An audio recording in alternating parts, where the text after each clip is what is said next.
નમસ્કાર વિદ્યાર્થી મિત્રો, ધોરણ 12ના વિદ્યુત ક્ષેત્ર નામના ચેપ્ટરમાં તમારો ડિજિટલ સાથી ભાવેશ ચુડાસમા તમારું સ્વાગત કરે છે. Welcome to all of you. મજામાં હશો, ખુશ રહો, આનંદમાં રહ્યો, પણ ભણતા રહો.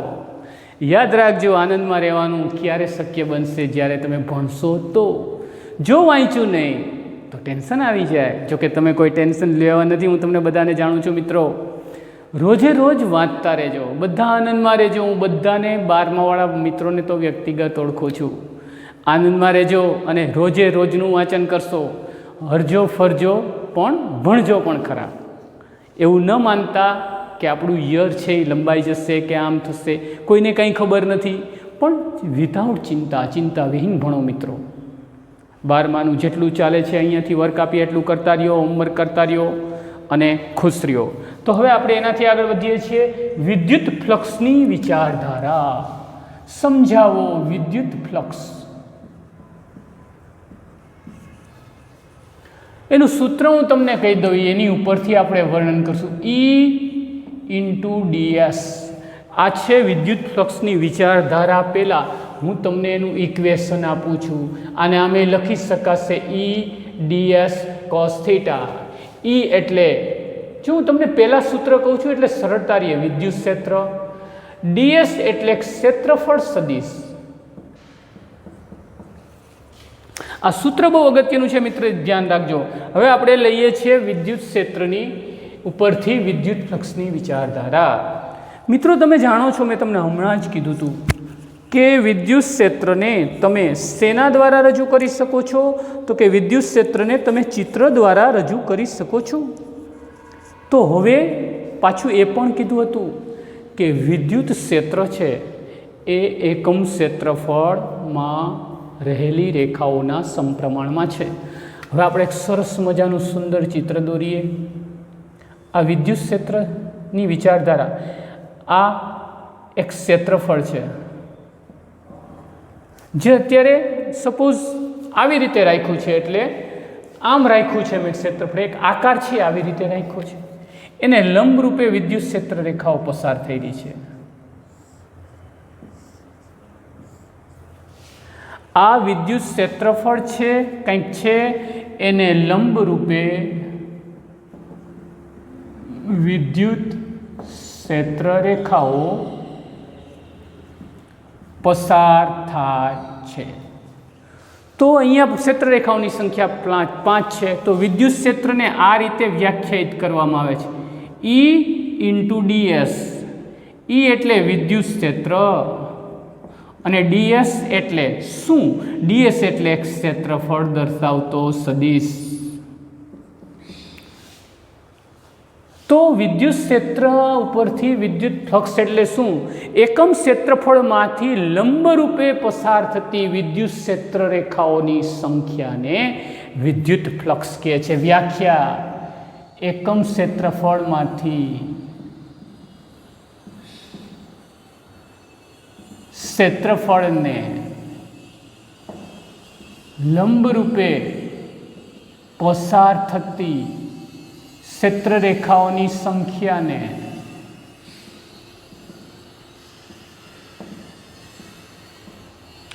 વિદ્યુત ફ્લક્સ ફાઈ કહે છે. લ્યો, આ થઈ ગઈ ફ્લક્સની વિચારધારા. ફ્લક્સ એટલે શું? કોઈ ક્ષેત્રફળ હોય, એ એકમ હોવું જરૂરી છે. જો એ વધારે હોય તો એની ક્ષેત્રફળ સાથે ગુણવાનું. ક્ષેત્રફળ સદિશ ગુણ્યા ક્ષેત્ર રેખાઓની સંખ્યા, એને કહેવાય વિદ્યુત ફ્લક્સ. શું કહેવાય? વિદ્યુત ફ્લક્સ. આ છે ફ્લક્સની વિચારધારા. એકમ ક્ષેત્રફળની સપાટીમાંથી ક્ષેત્રફળને લંબરૂપ પસાર થતી વિદ્યુત ક્ષેત્ર રેખાઓની સંખ્યાને વિદ્યુત ફ્લક્સ કહે છે.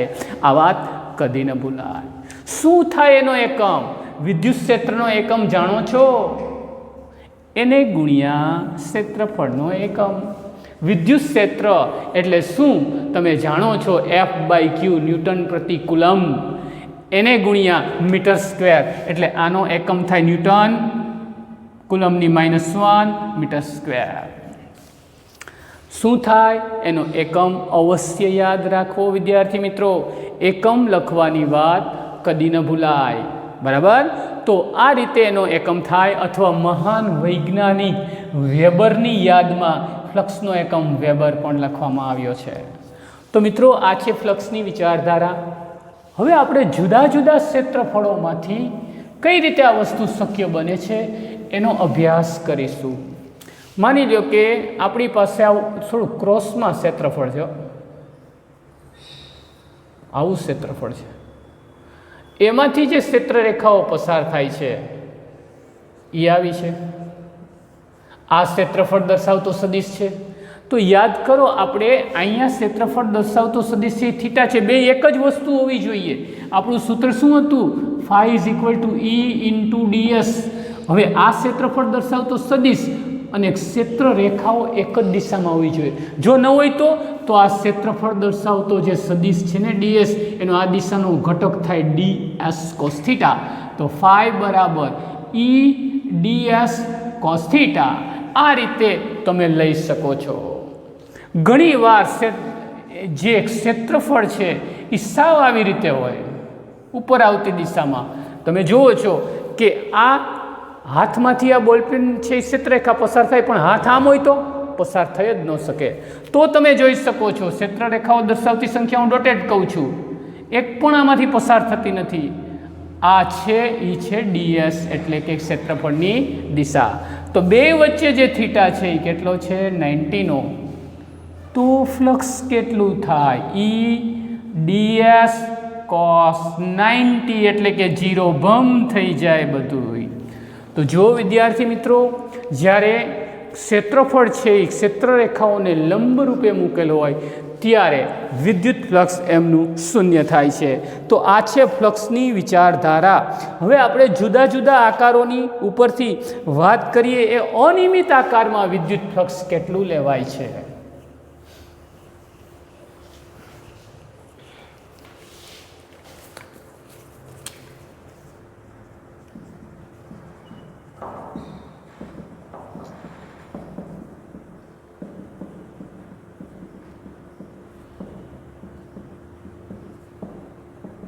મિત્રો, મારી પાસે એક કેરી જેવો અનિયમિત આકાર છે આવો.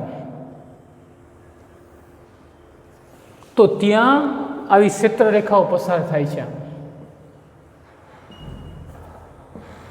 તો આવા અનિયમિત આકારની અંદર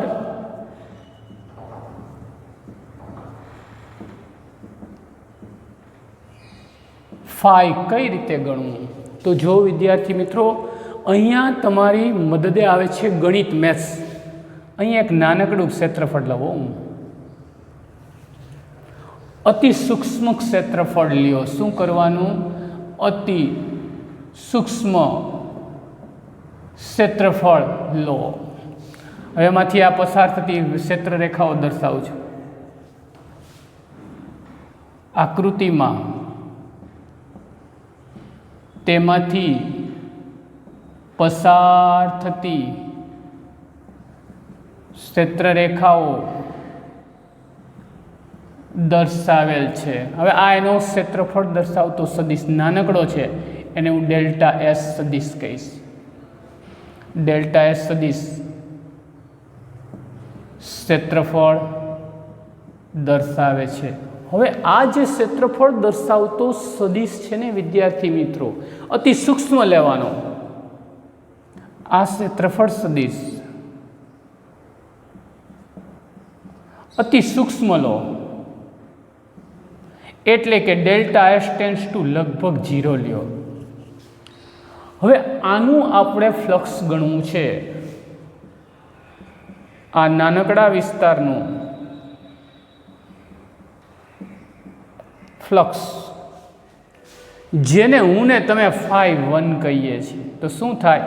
અને હા, આ નાનકડા વિસ્તારમાં ફ્લક્સ છે એની પહેલાં એનું વિદ્યુત ક્ષેત્ર માની લો કે E1 સદિશ લઉં.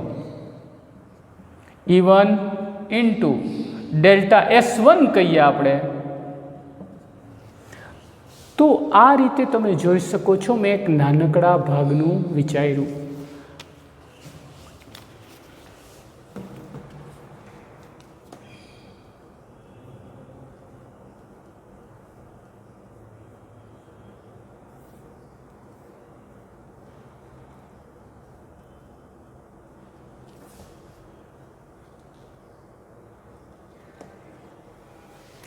હવે આપણે એનાથી આગળ વધીએ મિત્રો. આ આખો જે અનિયમિત આકાર છે એને આપણે આના જેવા અસંખ્ય જે નાના નાના ભાગો છે એમાં બનેલી કલ્પના કરો. આપણે શું કરવાનું છે, આ જે અનિયમિત આકાર છે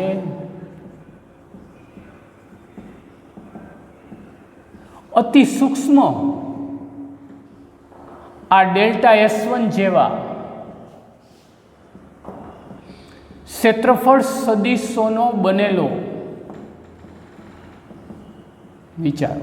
આપણે વિચાર કરો કે આની અંદર એવા અસંખ્ય નાના નાના ક્ષેત્રફળ સદિશો આવેલા છે. અસંખ્ય ગણ્યા ગણાયની, ફિઝિક્સની ભાષામાં નાના નાના નાના નાના કહી શકાય. હવે જો તમે જોયું હશે કે નાના નાના હોય ને એને સરખા ગણી શકાય. તો વિદ્યાર્થી મિત્રો, આ ગણિતની માયાજાળ છે. આવા ક્ષેત્રફળો સરખા જ કલ્પો, સરખા જ વિચારો.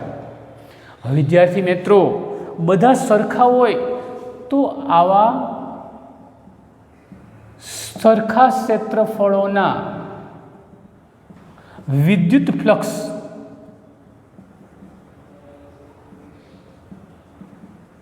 સમાન ગણી શકાય. વિદ્યાર્થી મિત્રો, આ વિદ્યુત ફ્લક્સ કેવા ગણી શકાય? સરખા ગણી શકાય. બધા સેમ છે. તો માની લ્યો કે હું E1 મેં લીધું હતું, સોરી ફ્લક્સ φ1 કેવી રીતે લીધું હતું? E1 into delta S1.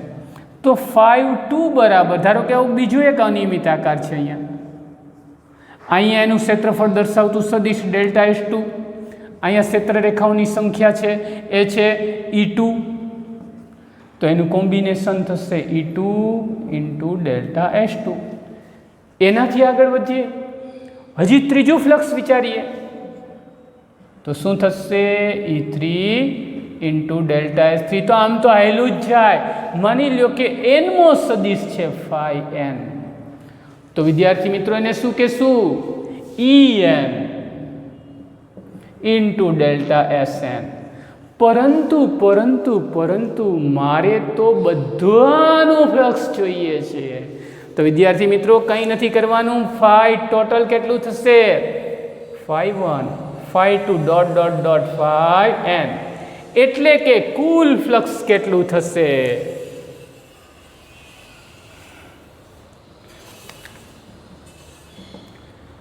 E1 delta S1 E2 delta S2 dot dot dot dot En delta Sn. એટલે કે અહીંયા તમે જોઈ શકો છો બધા સરખાનો સરવાળો સિગ્મા I બરાબર 1 થી n delta Si, sorry E2 પહેલાં લખીએ EI પ્લસ ડેલ્ટા Si. તો આ બેનો ડોટ ગુણાકાર કુલ ફ્લક્સ આપશે. તો લ્યો વિદ્યાર્થી મિત્રો, ફિઝિક્સની આ અદ્ભુત રચનાની આપણે વાત કરી, અદ્ભુત માયાજાળ લીધી અને એની અંદરથી આપણે સમજ્યા કે આવી રીતે ફ્લક્સ ગોતી શકાય. તો જો ફ્લક્સ એટલે શું, પહેલાં તમે સમજી લેજો. What is flux? વિદ્યુત ફ્લક્સ કોને કહેવાય? તો કે વિદ્યુત ફ્લક્સ એટલે વિદ્યુત ક્ષેત્ર રેખાઓ ગુણ્યા ક્ષેત્રફળ. આ દેશી લેંગ્વેજમાં વાત કરું છું. ક્ષેત્ર રેખાઓની સંખ્યા ગુણ્યા એનું ક્ષેત્રફળ. પછી હાઈફાઈ બનાવવા માટે શું કર્યું? એકમ ક્ષેત્રફળની સપાટીમાંથી લંબ રૂપે પસાર થતી ક્ષેત્ર રેખાઓની સંખ્યાને શું કહેવાય? જે તે વિસ્તારનું વિદ્યુત ફ્લક્સ કહે છે.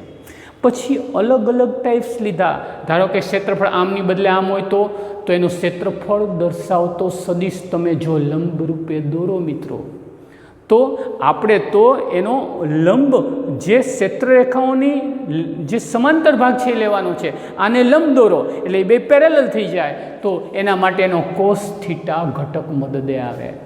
તો આ રીતે કોસ થીટા ઘટક લઈ અને આપણે એનું વિદ્યુત ફ્લક્સ ગણી શકીએ. જુદા જુદા અનિયમિત આકારો હોય ત્યાં શું કરવાનું? તો કે ત્યાં અનિયમિત આકારને અત્યંત સૂક્ષ્મ નાના નાના વિભાગોમાં વહેંચી દેવામાં આવે અને ત્યારબાદ એ નાના નાના જે વિભાગો છે એનું એક એકનું ફ્લક્સ ગણવામાં આવે અને એ બધા ફ્લક્સનું સંકલન થાય. આને આમે લખી શકો સંકલન EI into DSI, I is equal two 1 into n, sigma પણ લખી શકાય છે.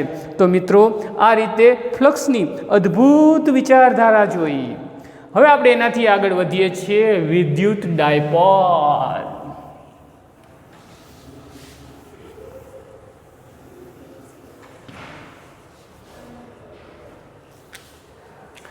વર્ષોથી પરીક્ષામાં પૂછાતો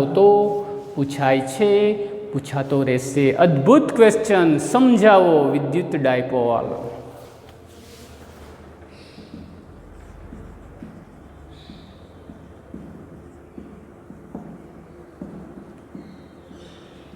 એનું બીજું નામે છે, યાદ છે, દ્વિધ્રુવી.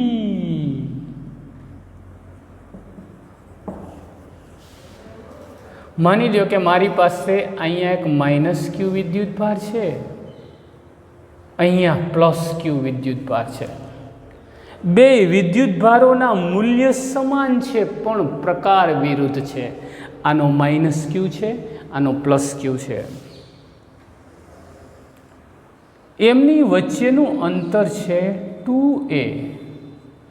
તો ધ્યાન રાખજો, બે સમાન અને વિજાતીય વિદ્યુતભારોથી બનેલા તંત્રને વિદ્યુત ડાયપોલ કહે છે. સાંભળજો એની વ્યાખ્યા. એકબીજાથી પરિમિત અંતરે રહેલા, પરિમિત એટલે જાણીતા, આ બે વચ્ચેનું અંતર 2a છે. પરિમિત અંતરે રહેલા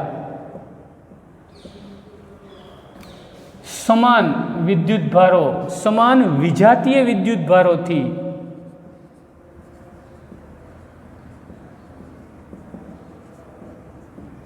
બનેલા તંત્રને વિદ્યુત ડાયપોલ કહે છે.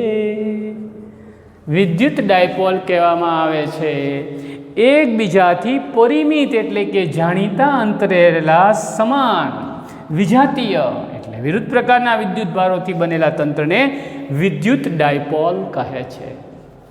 આની અંદર એક બીજી પણ રાશિ ઇમ્પોર્ટન્ટ છે, ડાયપોલ મોમેન્ટ. ડાયપોલ મોમેન્ટ એ વિદ્યુત ડાયપોલની દિશા નક્કી કરે છે અને એ છે એ ઋણથી ધન લેવાય છે. ડાયપોલ મોમેન્ટને પી સદિશ પણ કહેવામાં આવે છે. તો જો આ પી સદિશની દિશા થઈ આ ડાયપોલના, ડાયપોલ મોમેન્ટ એટલે શું? વિદ્યુત ડાયપોલમાં ઋણથી ધન જતી દિશાને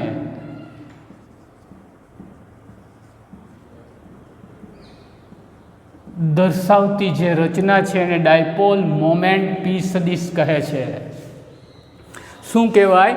ડાયપોલ મોમેન્ટ પી સદિશ કહેવામાં આવે છે, જે તમને ડાયરેક્શન દર્શાવે છે, દિશા દર્શાવે છે. વિદ્યાર્થી મિત્રો, વિદ્યુત ડાયપોલની અંદર એની ડાયપોલ મોમેન્ટ ખૂબ જ અગત્યની છે. એની વ્યાખ્યા આ રીતે કરવામાં આવે છે, 2a × q સદિશ. બે એક જ દિશામાં ધારો કે હોય, સૂત્ર તરીકે આમ પણ લખી શકાય છે, P બરાબર 2aq.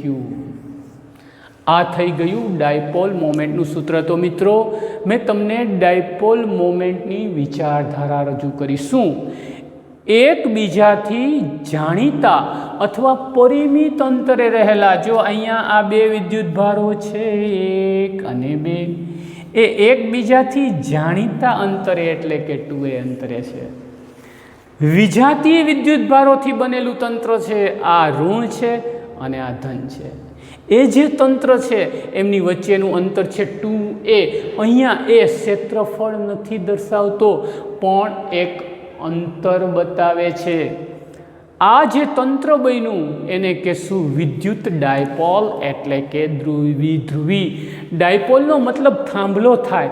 મારી પાસે એક આ બોલપેન નામનો થાંભલો છે. અહીંયા મેં ઋણ વિદ્યુતભાર ચોંટાડ્યો, અહીંયા ધન વિદ્યુતભાર ચોંટાડ્યો. એ બેને હું તમારી સમક્ષ રજૂ કરું છું. આ બોલપેન, આની વચ્ચેનું અંતર છે 2a. તો મિત્રો, આ લ્યો ગિફ્ટ તમારી, આ છે વિદ્યુત ડાયપોલ. ઓકે, એટલે કે થાંભલો. એની અંદર એક ખૂબ જ અગત્યની રાશિ હોય તો એ છે ડાયપોલ મોમેન્ટ, એટલે કે એની દિશા દર્શાવતી અસરકારકતા રજૂ કરતો એક સદિશ. એની દિશા હંમેશા ઋણથી ધન લેવામાં આવે છે અને એનું સૂત્ર બનાવીએ P સદિશ equal to 2A into Q, 2A સદિશ ઇન્ટુ Q, એટલે કે બે એક જ દિશામાં હોય તો P બરાબર 2A Q. ડાયપોલ મોમેન્ટનો એકમ શું થાય વિદ્યાર્થી મિત્રો? આનો મીટર, આનો કુલમ, એનો એકમ થાય કુલમ્બ મીટર. શું થશે એનો એકમ? Coulomb metre. તો આ રીતે એક વિશિષ્ટ આપણે રજૂઆત કરી વિદ્યુત ડાયપોલની. વિદ્યાર્થી મિત્રો, ફિઝિક્સની અંદર જેમ જેમ તમે આગળ ભણશો એમ વિદ્યુત ક્ષેત્ર, ખાસ કરીને જે મિત્રોને ઇલેક્ટ્રોનિક્સની દુનિયામાં જવું છે, ઇલેક્ટ્રોનિક્સ એન્જિનિયર જેને ટીવી, ઇલેક્ટ્રોનિક્સ આઇટમો, મોબાઈલ એમાં ઇન્ટરેસ્ટ છે, એના ચેપ્ટરો અવશ્ય પાકા કરવા જોઈએ. બરાબર? આ ડાયપોલ મોમેન્ટ અવશ્ય પાકી કરવી જોઈએ. એનો એકમ કુલમ ઇન્ટુ મીટર છે. તો વિદ્યાર્થી મિત્રો, આજે આપણે અદ્ભુત વાતો કરી. પહેલાં વાતો કરી, વિદ્યુત ફ્લક્સની વાતો કરી, ફ્લક્સની વિચારધારા તમારી સમક્ષ મેં રજૂ કરી.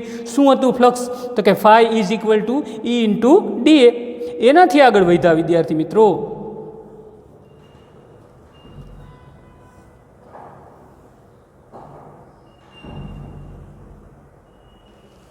વિદ્યુત ફ્લક્સની વિચારધારા મેં તમારી સમક્ષ રજૂ કરી. ફ્લક્સ એટલે ક્ષેત્ર રેખાઓની સંખ્યા ગુણ્યા ક્ષેત્રફળ. એની પહેલાં શું રજૂ થયું? આગલા ચેપ્ટરમાં જુઓ, ફ્લક્સની વિચારધારા રજૂ થઈ. એની પહેલાં ક્ષેત્ર રેખાઓની વિચારધારા રજૂ થઈ. આ બધું વિદ્યુત ક્ષેત્રને રજૂ કરવા માટે અસરકારક વસ્તુ બતાવે છે. બહુ સિમ્પલ છે કે તમે વિદ્યુત ફ્લક્સ એટલે શું, તમને જે તે ક્ષેત્રફળ છે એમાંથી લંબ રૂપે પસાર થતી ક્ષેત્ર રેખાઓની સંખ્યા ગણવા માટે એનું સૂત્ર phi is equal to E into DS. પછી એક આકાર આવો એ હાથમાંથી પસાર થતી ફ્લક્સની સંખ્યા, પછી હાથ હું આમ કરતો જાઉં, આમ કરી દઉં તો હાથમાંથી આમ આવતી હોય, રેખાઓ પસાર ન જ થાય. મતલબ ક્ષેત્રફળ, અને જ્યારે ક્ષેત્ર રેખાઓ એકબીજાને લંબ હોય ત્યારે ફ્લક્સ થાય 0. એટલે ફ્લક્સનું સૂત્ર હતું E.ds, મતલબ E.ds cos θ. એનાથી આગળ વધ્યા, જુદા જુદા એક અનિયમિત અદ્ભુત આકાર લીધો. અનિયમિત આકારમાં વિદ્યુત ફ્લક્સ કઈ રીતે રજૂ થાય? કાંઈ નથી વિદ્યાર્થી મિત્રો, અનિયમિત આકારમાં શું કર્યું હતું આપણે? આકાર અનિયમિત લીધો, પરંતુ એને નાના સૂક્ષ્મ વિભાગોમાં વેચી દીધો અને દરેક નાના વિભાગનું ફ્લક્સ શોધ્યું અને એનું આપણે શું લીધું? પછી બધાનું કોમ્બિનેશન કર્યું. સરસ મજાનું વિદ્યુત ફ્લક્સનું સૂત્ર તારવ્યા પછી એક અદ્ભુત રચના જોઈ. શું? વિદ્યુત ડાયપોલ. બહુ જ અગત્યનું, 2 માર્કમાં વર્ષોથી પૂછાય છે અને પૂછાતો રહેશે આ પ્રશ્ન બોર્ડમાં. બાકી નીટમાં ને એમાં એની ડાયપોલ મોમેન્ટના સૂત્ર પણ પૂછાય, દાખલાઓ આવે ડાયપોલ મોમેન્ટ ગણવાના. તો આની અંદર શું કીધું? એકબીજાથી જાણીતા અથવા પરિમિત અંતરે રહેલા વિજાતીય વિદ્યુત ભારોના બનેલા તંત્રને આપણે વિદ્યુત ડાયપોલ કીધું. જો અહીંયા -q વિદ્યુત ભાર, અહીંયા +q વિદ્યુત ભાર, એ બે વિજાતીય છે પણ સમાન છે, એમની વચ્ચેનું અંતર 2a લીધું. વિદ્યાર્થી મિત્રો, આની અંદર ખૂબ જ અગત્યની રાશિ તો તે ડાયપોલ મોમેન્ટ. તો એક એની દિશા, ડાયપોલની દિશા દર્શાવતી એક રાશિ છે જેની દિશા ઋણથી ધન લેવામાં આવે છે. તો વિદ્યુત ડાયપોલને આપણે મોમેન્ટને P સદિશ કહેશું. P સદિશ ઇઝ ઇક્વલ ટુ 2aq. એનો એકમ નક્કી કર્યો. તો વિદ્યાર્થી મિત્રો, અદ્ભુત પ્રશ્નો લીધા આપણે આજે. તો ફરી પાછા મળીશું. ક્યાંય ન જતા. આવજો. Bye bye. સાયનારા. જય શ્રી કૃષ્ણ. જય માતાજી.